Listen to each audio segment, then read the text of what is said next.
Well, hello everyone. My name is Rohit Khanna and welcome to my YouTube channel. ये series of videos मैं इसीलिए बना रहा हूँ क्योंकि मेरे बहुत सारे स्टूडेंट्स ने मेरे को एक रिक्वेस्ट किया था कि जब वो सब प्रैक्टिस करते हैं तो मैं जब अवेलेबल नहीं हूँ उनके पास तो उनसे सब नहीं बनता है. So I just wanted to solve this problem that I am always available and I am going to pick up topics each and every topic and today we are doing T S. Grewal का ratio analysis from the ISC book. So I would really suggest that you buy this book and have this book with you. So we'll be doing ratio analysis में सबसे पहले liquidity ratios. So we'll be starting with the sums. उससे पहले I would like to talk about a few liquidity ratios formulas so that we are up to date regarding what are we going to study today. तो सबसे पहले अगर मैं बात करूँ तो liquidity के दो formulas हैं. सबसे पहले आपको ये पता होना चाहिए कि सबसे पहला जो रेशियो हमारा होता है वो है current asset by current liability which is current ratio. तो सी ए बाय सी एल, जहाँ सी ए में हम जो याद करते हैं उसको सी I T C S O में, जिसको आप सी का जो पार्ट है वो है करंट इन्वेस्टमेंट, जिसके अंदर मान लीजिए marketable security, short term investments ये सब आती हैं जो करंट इन्वेस्टमेंट का ही पार्ट है. आई stands for inventory and inventory में हम लोग जो है वो लूज टूल्स और स्पेयर पार्ट्स को नहीं लेते हैं. The idea behind that is कि देखिए अगर लिक्विडिटी का बात करें तो मतलब होता है कैश पोजीशन. अब कैश पोजीशन मतलब जो सेल हो सकता है. अब स्पेयर पार्ट्स और लूज टूल्स तो सेल नहीं होते हैं, तो इसीलिए हम उसको इंक्लूड ही नहीं करते हैं, excluding loose tools and spare parts. T is trade receivable जिसके अंदर डेटर और बिल्स रिसीवेबल दोनों आते हैं. और याद रखिए डेटर जो है वो नेट डेटर आते हैं, मतलब आफ्टर डिडक्टिंग पीबीडी. क्यों? क्योंकि वो तो नहीं मिलेगा, लिक्विडिटी का पार्ट तो है नहीं वो, मतलब we will not get the amount of money that we have we are doubting as provision. So after deducting PBD debtor और बिल्स रिसीवेबल आपको वो कंसिडर करना है. C stands for cash and bank, बस कैश एंड बैंक ही होता है इसमें. Short term loans and advances, छोटे मोटे short term loans. And other current assets would be your prepaid expenses, accrued income etcetera etcetera. तो करंट एसेट में सी I T C S O से आप इसको याद रखिएगा. करंट एसेट न्यूमरेटर में आ गया, डिनोमिनेटर में current liability. So that is what we are trying to understand. उसके बाद अगर आप आगे बढ़े then we have current liabilities. Current liabilities are a smaller formula which is STOS. STOS stands for short term borrowing, bank overdraft, cash credit, छोटे मोटे loans. Trade payable would be creditor BP, just creditor and bills payable, trade payable. And we have other current assets, other current liability, जहाँ पर सबसे नई बड़ी item जो आएगी आपके लिए वो होगा calls in advance. And the other outstanding salaries etc. are the common ones. Then we have obviously short term provisions. Short term provision में जो नया मोटा आइटम है वो है provision for tax. So be careful. Current asset by current liability. The ideal ratio should be 2:1. This is not a necessary ratio. It should be an ideal ratio. And after that we have another ratio known as the quick ratio. Quick ratio is current assets minus inventories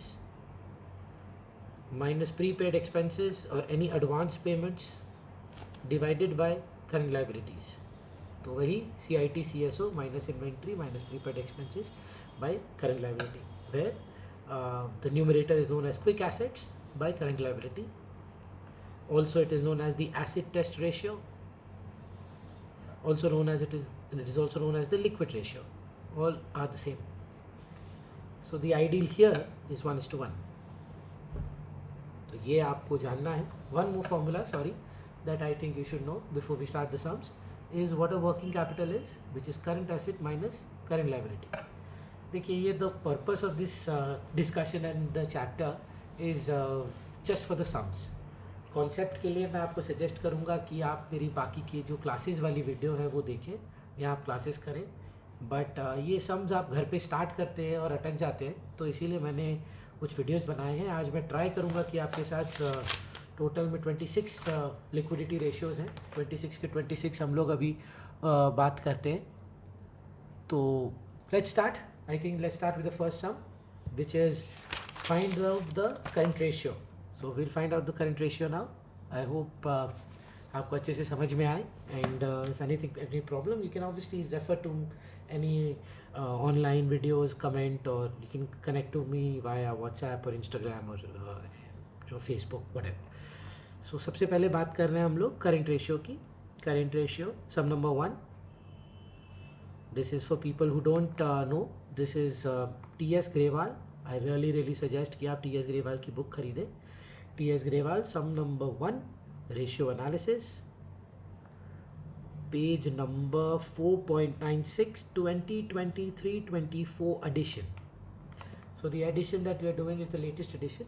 So that is why it will be better कि आप एकदम latest edition से पढ़ाई करें. Best वही रहता है. चलिए, तो सबसे पहले ट्रेड पेएबल, सबसे एक काम करते हैं, करंट एसेट और करंट लायबिलिटी में हम सेग्रीगेट कर देते हैं एक एक करके. Trade payable is a current liability 1,75,000. Advance tax जो है वो एक एसेट है मेरा, तो मैं इसको एसेट में लिख रहा हूँ 10,000. शॉर्ट टर्म बोरोइंग, ये मेरा करंट लायबिलिटी है, तो मैं करंट लायबिलिटी में लिख रहा हूँ 25,000. Then we have accrued income. Accrued income is an asset जो हमने कमाया पर हमको मिला नहीं, 5,000 रुपया. I have earned it but I haven't received it yet. Other current liability, अलग से नाम से हेडिंग ही थी इसकी अगर आपको याद हो, that is 50,000 rupees. Then we have short term provisions, another current liability which is 3 lakh of rupees. Prepaid expenses is a current asset. If you disagree, then do let me know. 12,500 रुपया. Inventories is another asset. 2,37,500. We have trade receivables, another asset, which will be 8,50,000. We have current investment, which is another asset, which is 25,000. Then we have provision. Provision has to be deducted from trade receivables, so we would deduct provision, which is 75,000. Cash and bank balances is 25,000. Asset again, plus cash and bank, which is 25,000. And we have short-term loans and advances, another asset, which would go here as current asset. So now what we do, we just calculate one by one current assets. We have 10,000, we have 5,000, we have 12,500, we have 2,37,500, we have 8,50,000, we have 25,000, we had to deduct the provision of 75,000. Also we would add 25,000, also we would add 10,000. So we have 13,25,000 rupees as our current assets. And we have current liabilities to be total of 1,75,000 plus 25,000 plus 50,000 plus 3 lakh of rupees, which is 775,000. And if it multiplied with 2, we get 15,50,000. So the ratio comes to 13,25,000 divided by 775,000. 1 point, I think there's a zero error here. 10,000 plus 5,000 plus 12,500 plus 237,500 plus 8,50,000 minus 75,000 plus 25,000.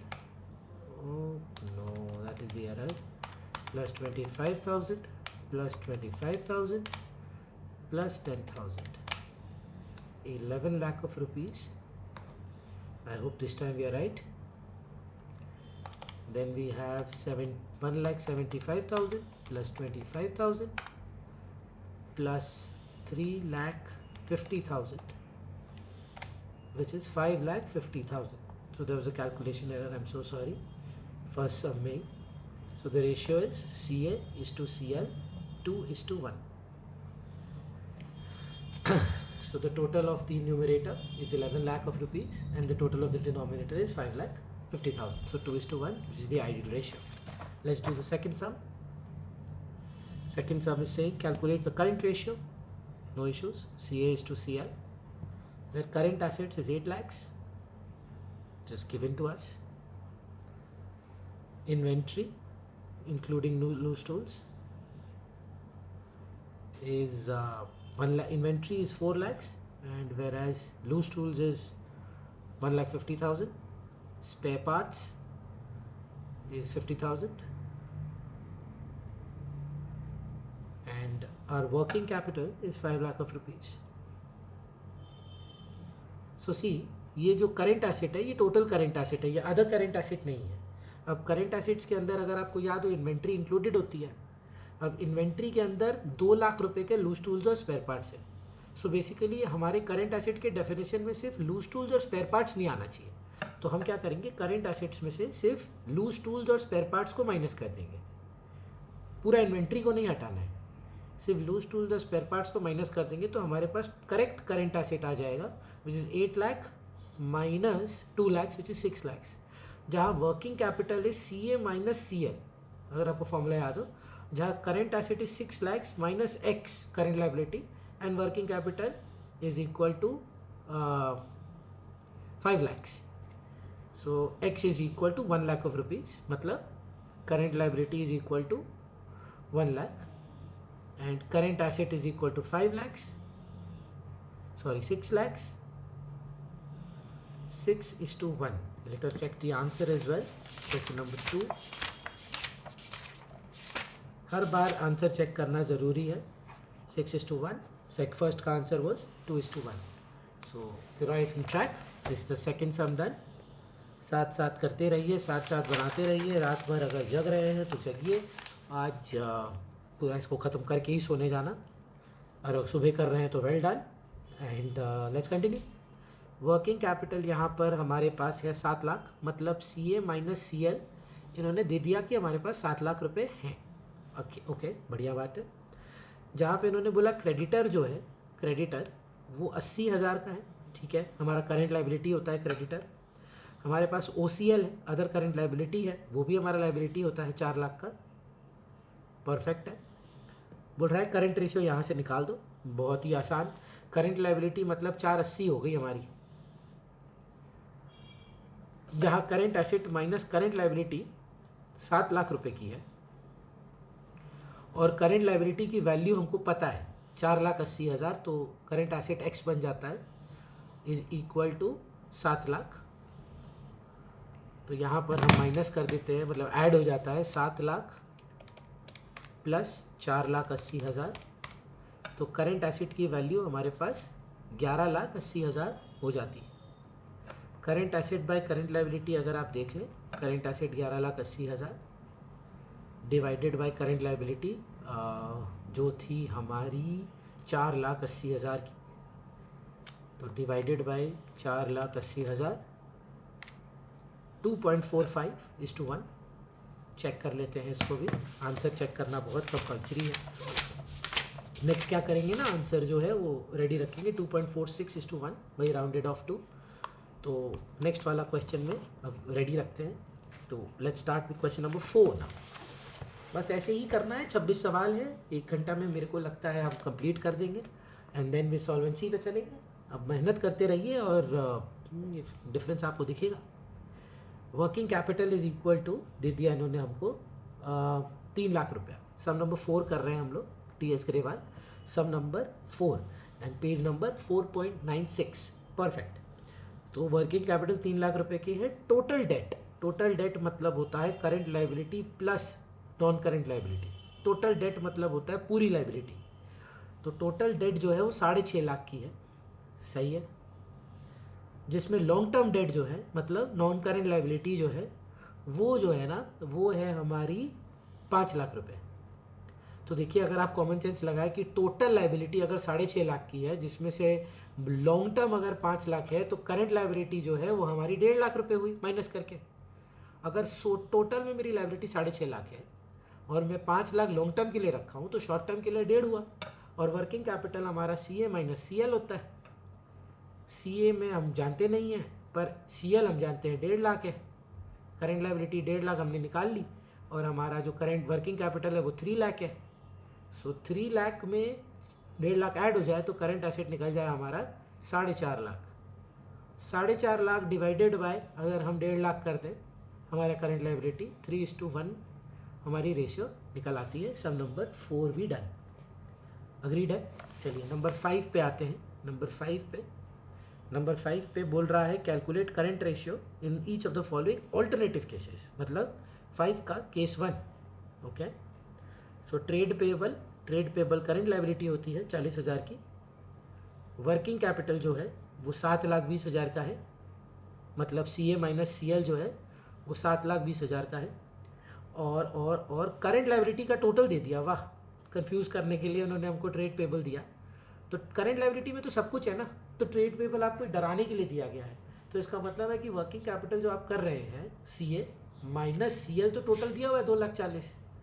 तो जो आपके पास working capital 7,20,000 का है, उसमें अगर आप CA ले लें माइनस 2,40,000 करें तो 2,40,000 उस साइड चला जाता है। तो 7,20,000 प्लस 2,40,000, तो 9,60,000 का आपका करंट एसेट आ जाता है। 9,60,000 को जब आप अपने करंट लायबिलिटी से डिवाइड करते हैं 2,40,000 से, आपका रेशियो आ जाता है डिवाइडेड बाय 240। सो केस 1 का आंसर है 4:1। अपने जब खत्म कर लेंगे तो 4, 5 के तीनों केसेस का आंसर साथ में चेक करेंगे। चलिए केस 2 पे आते हैं। केस 2 में आई होप विजिबिलिटी इशू नहीं हो रही हो। आई थिंक यहाँ तक तो दिख ही रहा था। परफेक्ट। चलिए केस 2 पे आते हैं। केस 2 में वर्किंग कैपिटल जो आ रहा है हमारा, मान लीजिए 6 लाख रुपया दिया हुआ है, 6 lakh of rupees, and total assets दे दिए हैं इस बार। वाह, मतलब current assets plus non current assets को इन्होंने हमको बता दिया है 30 लाख ऑफ रुपीज़ है। ओके, और जिसमें से लॉन्ग टर्म एसेट जो है ना, नॉन करंट जो है वो 22 लाख है। अच्छा, लॉन्ग टर्म अगर 22 हैं, टोटल हमारे 30 हैं, तो इसका मतलब करंट एसेट हम जानते हैं कि 8 लाख है। और हम ये भी जानते हैं कि CA माइनस CL जो है वो आपका 6 लाख रुपया है वर्किंग कैपिटल, जिसमें CA आपने निकाल लिया 8 लाख रुपए, माइनस X करने के बाद आपको 6 लाख आते हैं। इसका मतलब आपकी करंट लायबिलिटी जो है वो 2 लाख रुपए की हो गई। और अगर आप ये 2 लाख की हैं और आपके करंट एसेट जो है वो 8 लाख के हैं, तो यहाँ पे 8/2 वापस से 4:1 हमारा आंसर केस 2 का भी वही निकलता है। तो केस 3 पे आते हैं। केस 3 पे हमारा जो आंसर है, वर्किंग कैपिटल हमको उन्होंने बता दिया है 4 लाख रुपए का। 4 लाख रुपए का वर्किंग कैपिटल में टोटल डेट मतलब current liability plus non current liability मिलाकर टोटल डेट मतलब टोटल डेट 18 लाख का है, और नॉन करंट लायबिलिटी जो है वो 16 लाख का है। तो इसका मतलब करंट लायबिलिटी जो है वो 2 लाख का है।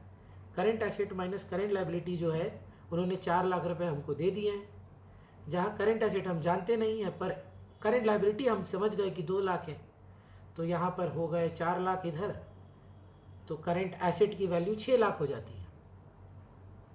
और 6 लाख डिवाइडेड बाय 2 लाख करें तो 3:1। चलिए अपने आंसर्स चेक करते हैं, 4 के, 5 के, 1 के और 2, 3 के। 4 का आंसर हमारा था 3:1, सही है। 5 का आंसर 4:1 केस 1, सही है। 4:1 केस 2, और कौन है, बस 3:1 केस 3। परफेक्ट है सर। अब चलिए छठा क्वेश्चन पे चलते हैं। 5 तो डन है।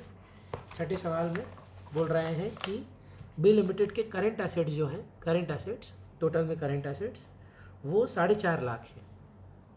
ठीक है, कोई बड़ी बात नहीं है। उसके बाद करंट लायबिलिटी भी दिया हुआ है, बहुत बढ़िया। करंट लायबिलिटी दिया हुआ है तो 2 लाख रुपए हैं।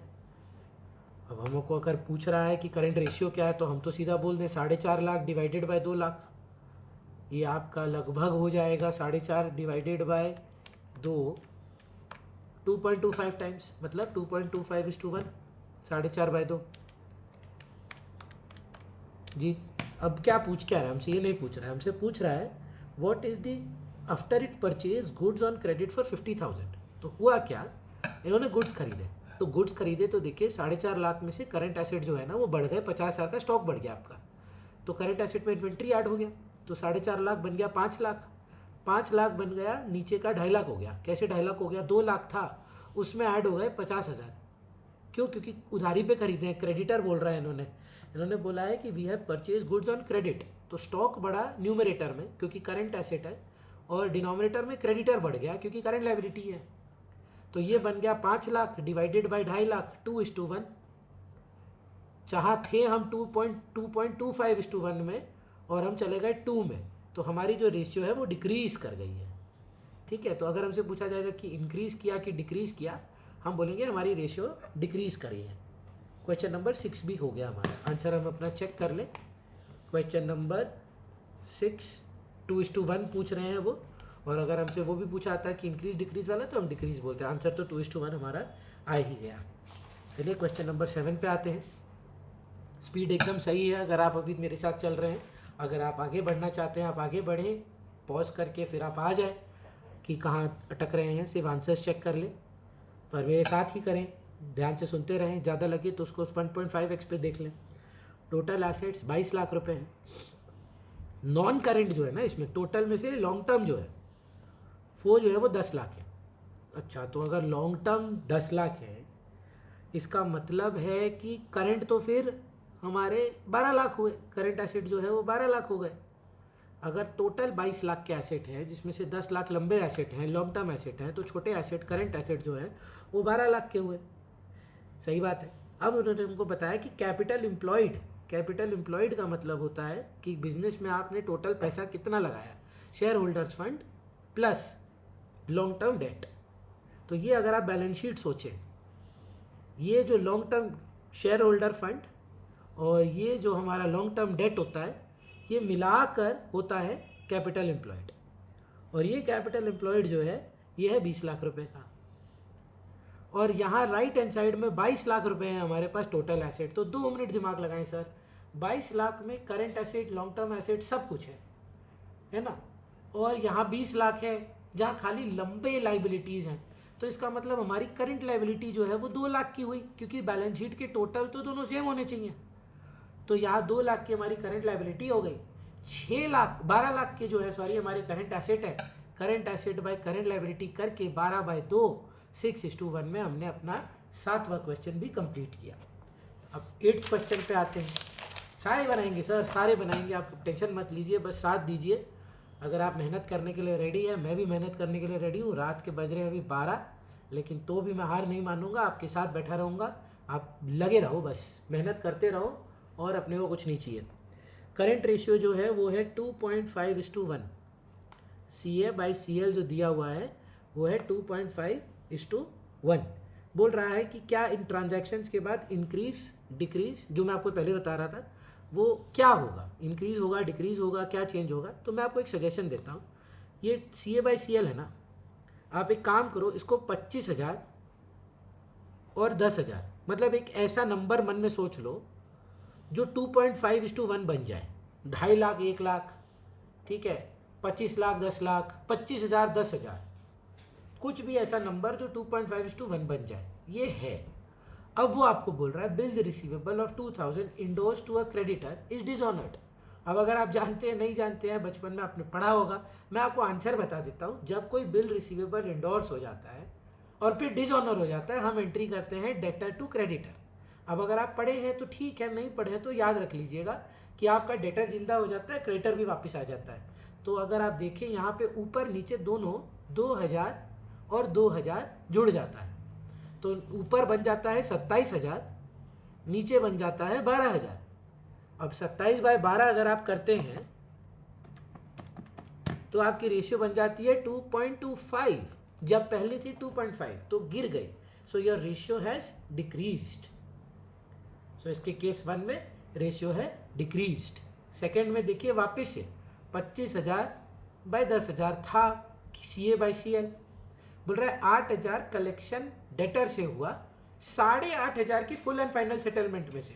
मतलब यहाँ से 8,500 के डेटर चले गए पर 8,000 का कैश आ भी गया।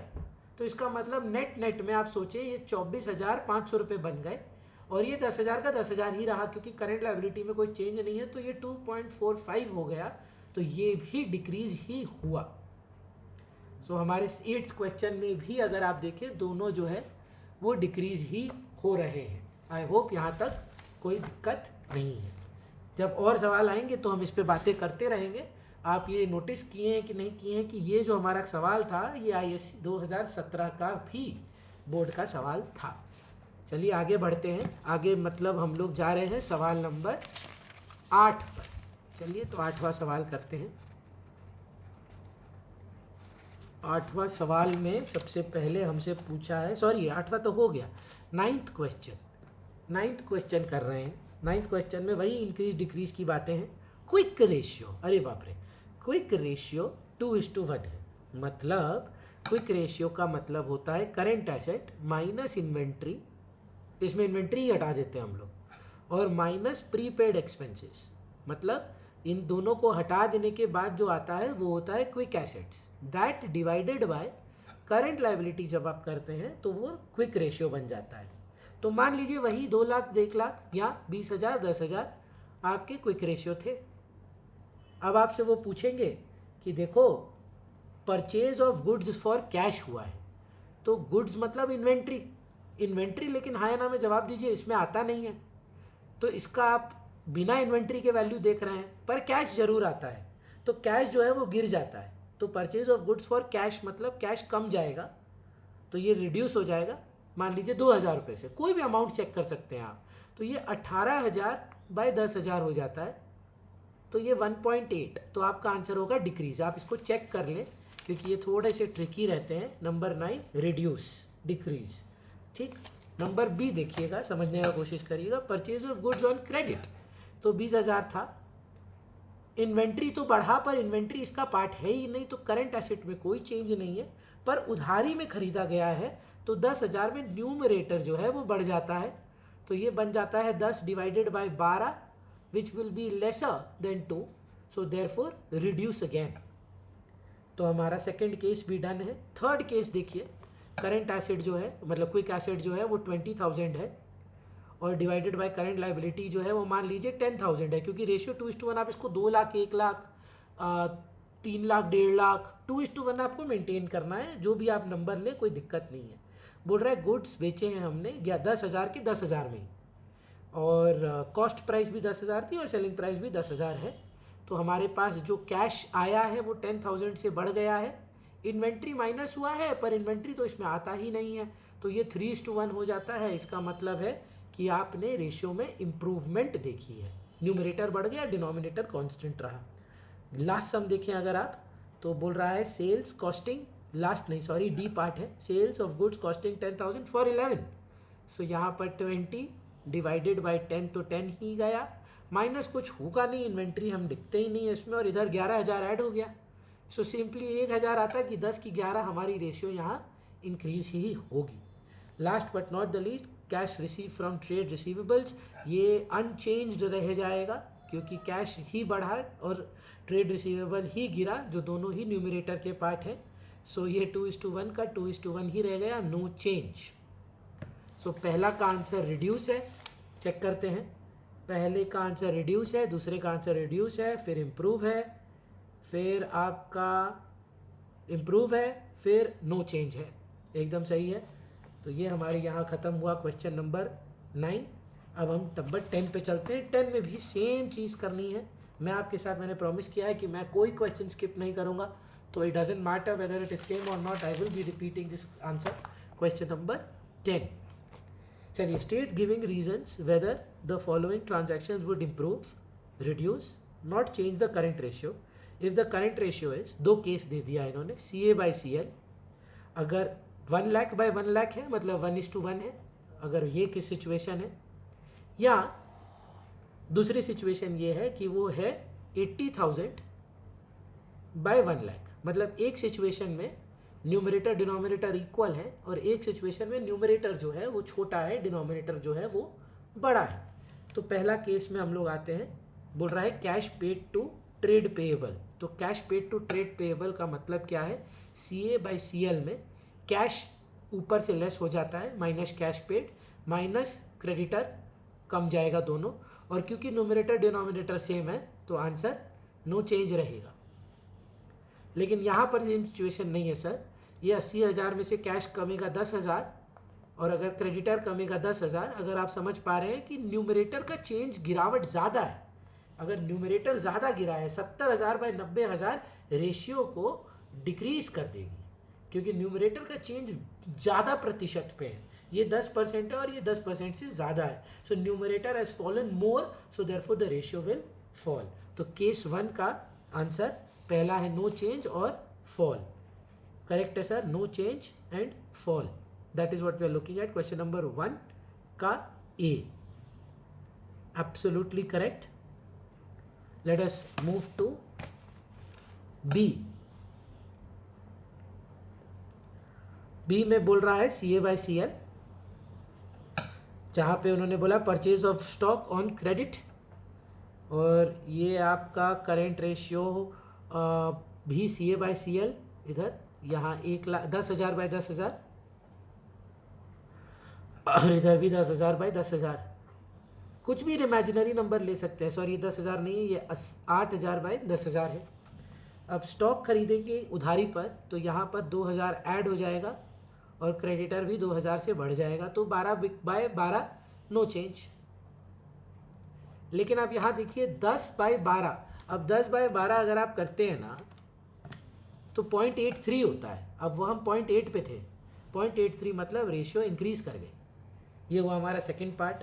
Purchase of stock in for cash, तो CA/CL में 10, इसमें से 2 माइनस कर दीजिए, 2 ऐड कर दीजिए और 2 माइनस कर दीजिए, तो यहाँ ऊपर में कोई चेंज नहीं हुआ, डिनोमिनेटर भी सेम रह गया और यहाँ पर भी सेम, नो चेंज। अग्री करते हैं।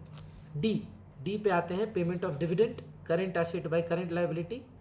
तो यहाँ पर 10/10 और यहाँ 8/10।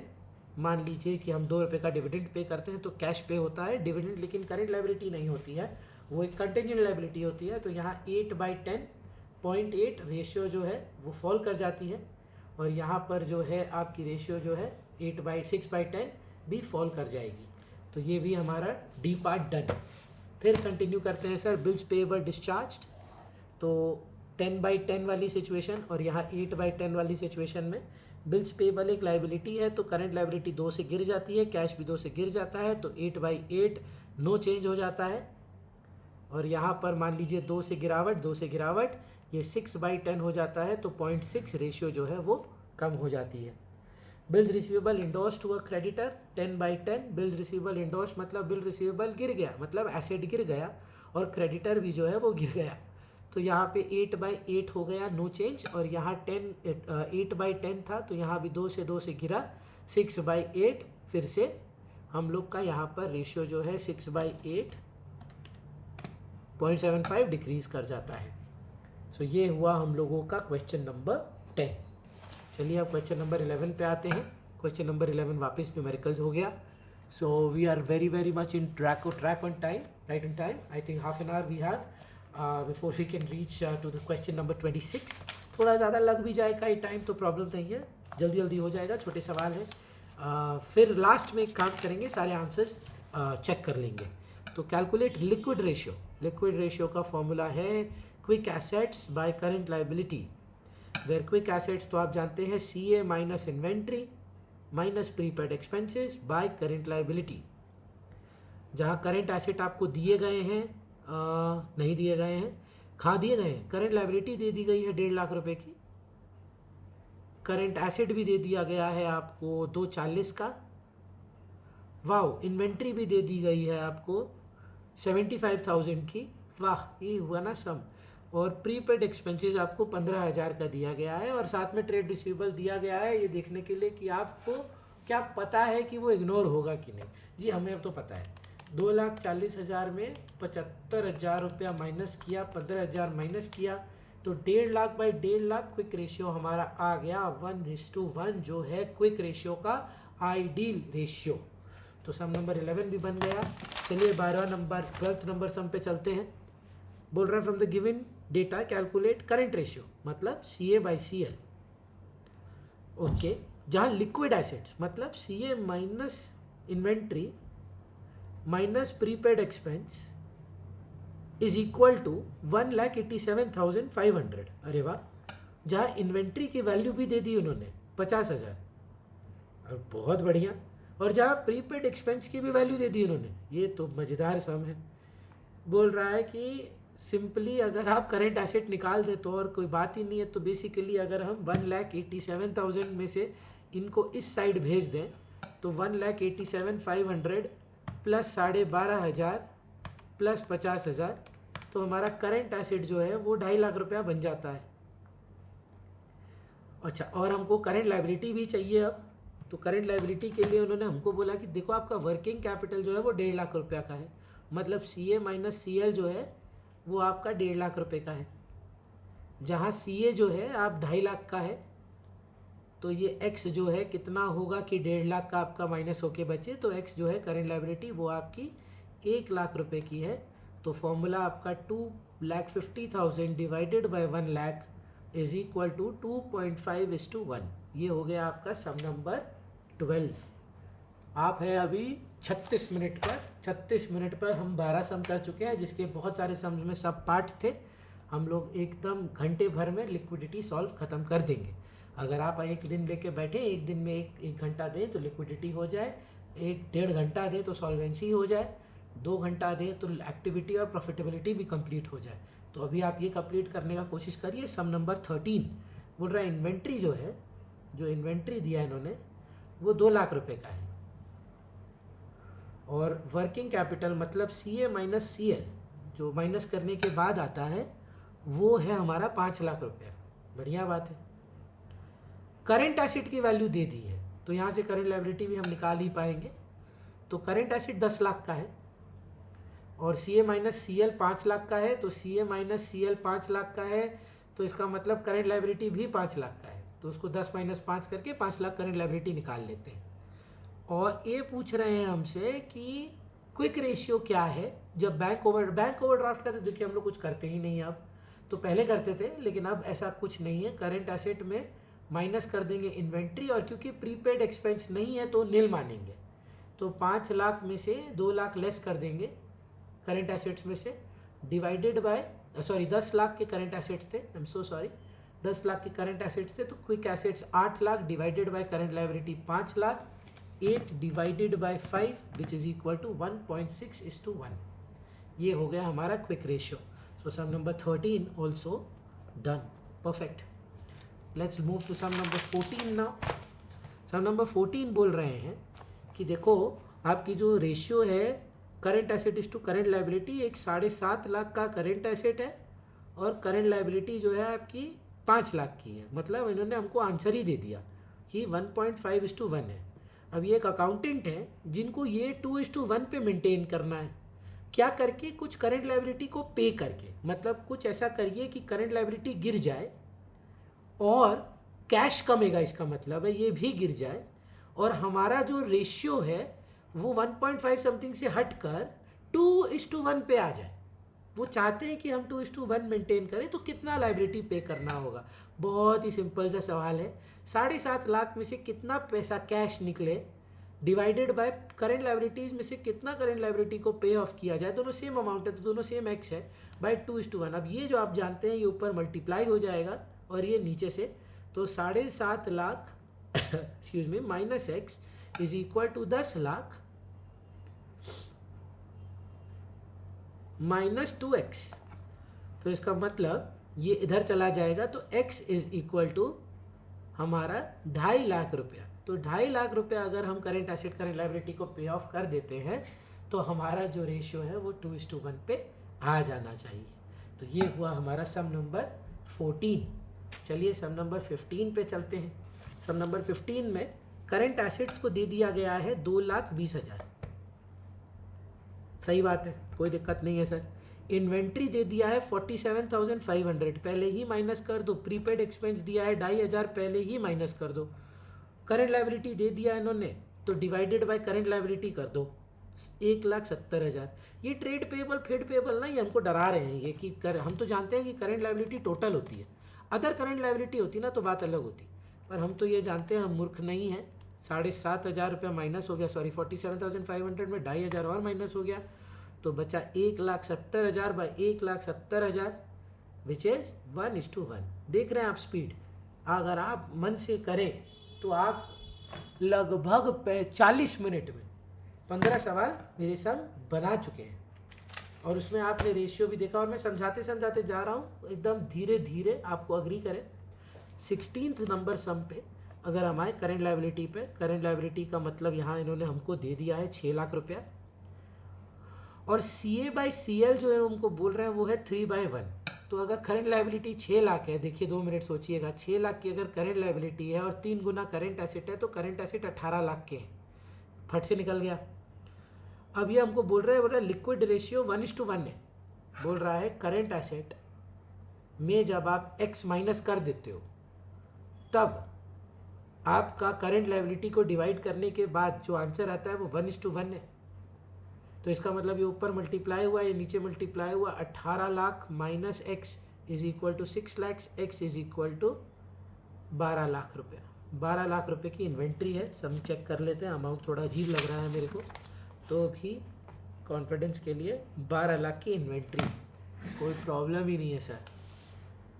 तो ये हुआ हमारा 16वां सवाल। अब हम लोग चलते हैं 17th क्वेश्चन पे। 17th क्वेश्चन बोल रहा है करंट रेशियो जो है वो 4 है, मतलब CA/CL 4/1 है, ठीक है सर। उसके बाद लिक्विड रेशियो जो है मतलब CA minus inventory minus prepaid expense, जहाँ प्रीपेड एक्सपेंस की वैल्यू जो है वो दी नहीं है उन्होंने, तो मैं नील पकड़ रहा हूँ, बाय करंट लायबिलिटी जो है वो है 2.5:1। अच्छा, कोई दिक्कत नहीं सर। बोल रहा है करंट लायबिलिटी बताओ, दम है तो हम मतलब बिल्कुल दम है सर, इसमें क्या बड़ा बात है। तो हम एक बात बताइए, अगर हम एक को सब्सटीट्यूट कर दें और एक ही मिसिंग फिगर रखना चाहें तो CA is equal to 4CL। तो अब हम इसको अगर यहाँ पे 4CL minus inventory by current liability equal to 2.5/1 agree करिए, जहाँ पर इन्वेंट्री की वैल्यू 6 लाख है, 4CL माइनस इन्वेंट्री मतलब 6 लाख रुपए by CL is equal to 2.5:1। हम क्या करेंगे, इसको मल्टीप्लाई कर देंगे ऊपर नीचे, 4CL minus 6 lakh is equal to 2.5CL। ये उधर चला जाएगा तो बचेगा 1.5CL equal to 6 lakh, CL is equal to 6 lakh by 1.5। 6 lakh divided by 1.5 करें तो 4 लाख रुपए हमारा करेंट CL आ जाता है। CL is equal to 4 lakh,